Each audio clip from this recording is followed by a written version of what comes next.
Lección 15. Las Cortes medievales. Concepción Gómez Roan. Y el origen de las Cortes. En la Europa medieval los reyes contaban con diversos magnates, seglares y eclesiásticos que colaboran con el monarca en sus actividades de gobierno. Las funciones de tales personajes eran principalmente asesoras, aunque en numerosas ocasiones también aparecen junto al rey a la hora de dictar leyes.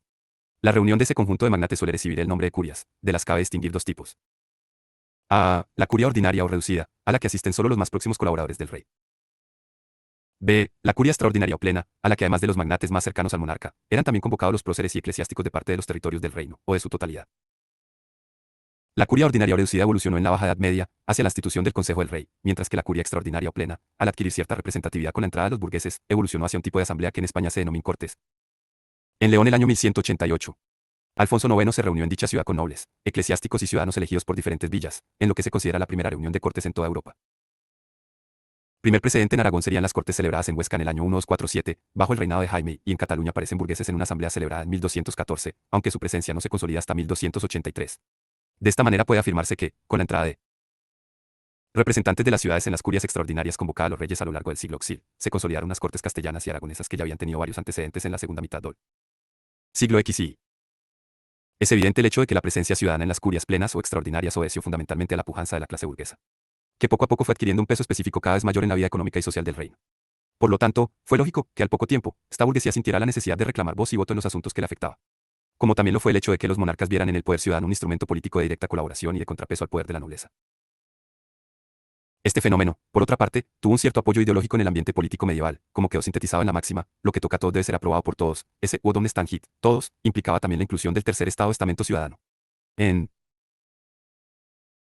efecto, como explica el prof. Alvarado, la fórmula quod omnes tangit fue sacada del Código de Justiniano, 559-5, por el Papa Inocencio I para la organización interna de la Iglesia, y extrapolada después sin éxito por las tesis conciliaristas que propugnaban la primacía del concilio sobre el Papa. Pero lo cierto es que esa fórmula acabó circulando por toda Europa por los partidarios de limitar el poder político. La causa principal del creciente poder político y económico de los consejos de las grandes ciudades les llevó a querer participar en los asuntos del reino. Fenómeno este que coincidió con las acuciantes necesidades de los monarcas obtener recursos económicos extraordinarios, el llamado petitum o subsidio. Prof. Sánchez Albornoz mantuvo que la causa de la entrada de los burgueses en la curia fue la necesidad del monarca de negociar con los burgueses el montante del impuesto anual que habían de pagar, negociación en la que el monarca presionaba bajo la amenaza de quebrar moneda. La quiebra de la moneda se producía cuando el monarca acuñaba monedas de igual valor nominal teórico pero de menor calidad al utilizar aleaciones con menor cantidad de oro o plata. El efecto de ello era una devaluación inmediata de la moneda que acarreaba pérdidas económicas a los comerciantes. Para ello, los burgueses ofrecían indemnizar por anticipado al monarca un tributo de moneda forera para que no adoptara tal medida, cuestión que se acabó. La propia curia con la presencia de representantes elegidos por negociando en la propia las principales ciudades. Por supuesto que a estas razones hay que añadir determinados condicionantes políticos, como lo fue el hecho de que, en ciertos momentos, las curias no solo pretendieron aconsejar al monarca, sino también discutir con él los problemas que se planteaban. Cabe así concluir que en los tempranos momentos de la transición de la Baja Edad Media se concitaron en Castilla y León una serie de factores sociológicos, económicos y políticos que anticiparon la presencia ciudadana en las asambleas, lo que supuso que el nacimiento de la institución parlamentaria de las Cortes se adelantara en estos reinos a lo que sucedió en el resto de los territorios europeos. 2. Naturaleza y competencias de las Cortes. Por lo que se refiere a la naturaleza de las Cortes, la primera teoría y más antigua a este respecto fue la formulada por Martínez Marina, para quien las Cortes castellano-leonesas, al legislar conjuntamente con el monarca, fueron una instancia de control de su poder. Una tesis contraria a esta fue encabezada ya en el siglo XI por Colmeiro, para quien las Cortes castellanas fueron un órgano meramente consultivando y controlado por el monarca. En esta línea, Pérez Prendes, siguiendo a Díez Mes López, afirmó que las Cortes medievales se basaban en el deber de consejo que todo súbdito había de prestar al rey. Este deber de todo súbdito era solo exigido cuando lo requiriera el monarca, pues no existía un correlativo derecho del reino a ser convocado por el rey.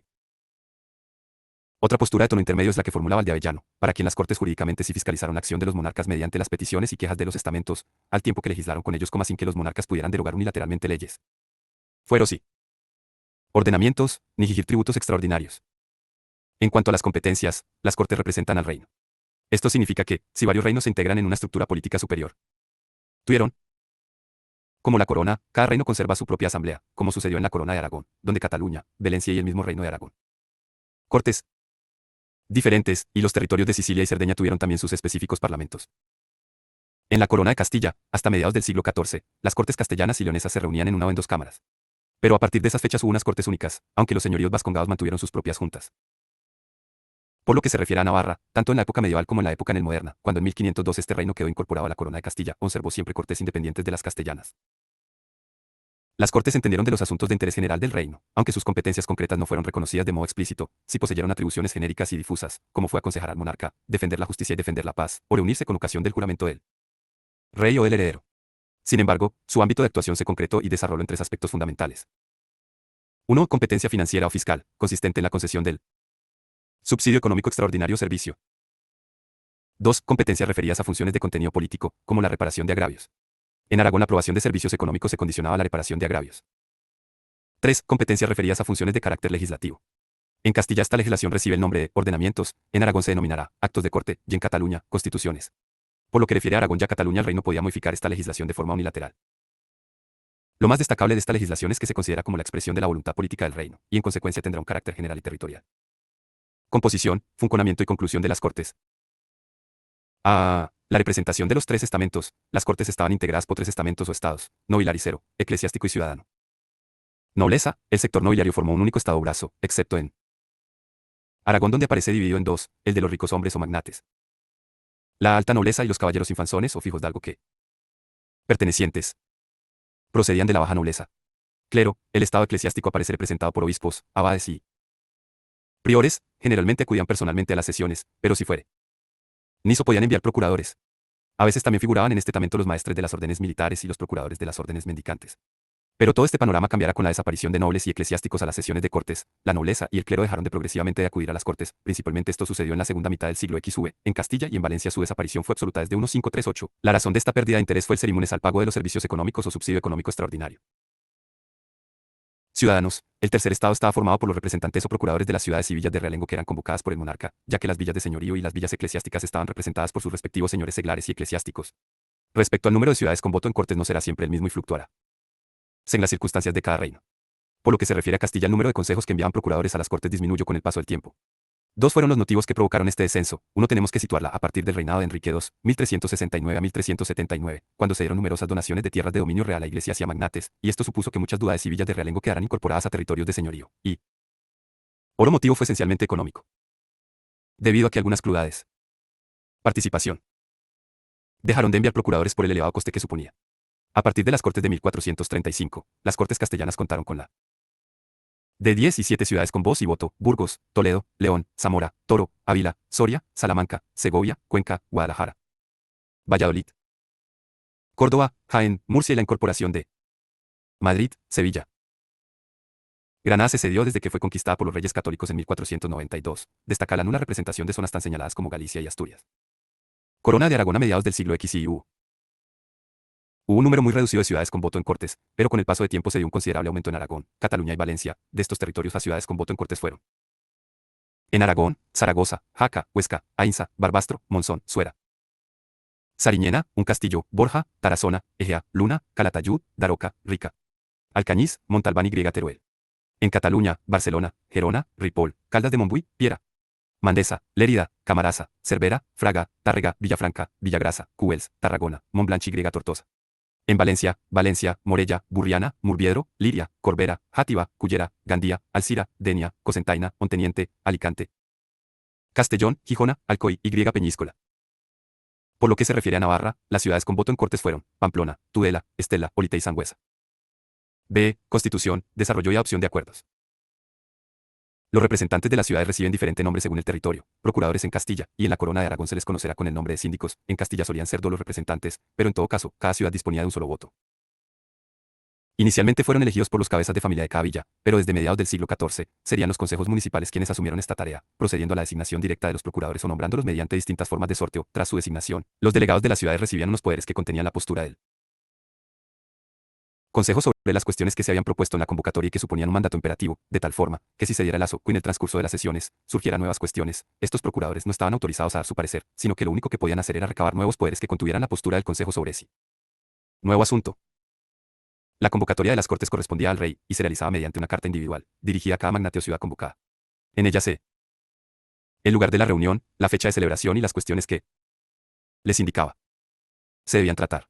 La periodicidad. Cada 2 o 3 años, aunque conviene señalar que no siempre sucedía. Con la que se celebraban las Cortes era variable. En Castilla, fecha a ello fueron lo sucedido en los reinados de Pedro y Quetardo.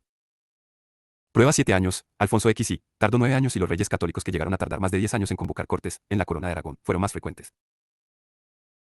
La apertura era solemne, era presidida por el rey quien dirigía a los presentes un discurso llamado proposición, en el que se explicaba los motivos de la convocatoria, así como la exposición de las cuestiones sobre las que habría de deliberarse. La proposición era contestada por cada estamento de forma separada. Una vez hecha la apertura se procedía a la comprobación de los poderes de los representantes de las ciudades. El desarrollo de las sesiones, cada estado se reunía por separado y cada estamento elegía un promovedor, que actuaba como presidente. Las negociaciones de los distintos estamentos con el rey se hacían a través de unos personajes llamados tratadores, que actuaban como portavoces de cada estado. La forma de relacionarse los estamentos entre sí era por medio de los llamados embajadores. Estos eran nombrados por cada uno de los estados. Los acuerdos debían ser adoptados con el asentimiento de todos los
Brazos.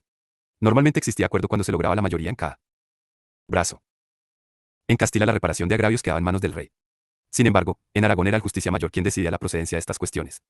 En Cataluña existieron a tal efecto los llamados reparadores o provisores de greuges, que eran designados por el rey y los brazos. C. La Diputación de Cortes. Las Cortes votaban unos determinados subsidios o tributos y adoptaban correspondientes acuerdos, de modo que, con el fin de velar por la correcta. Las Cortes medievales.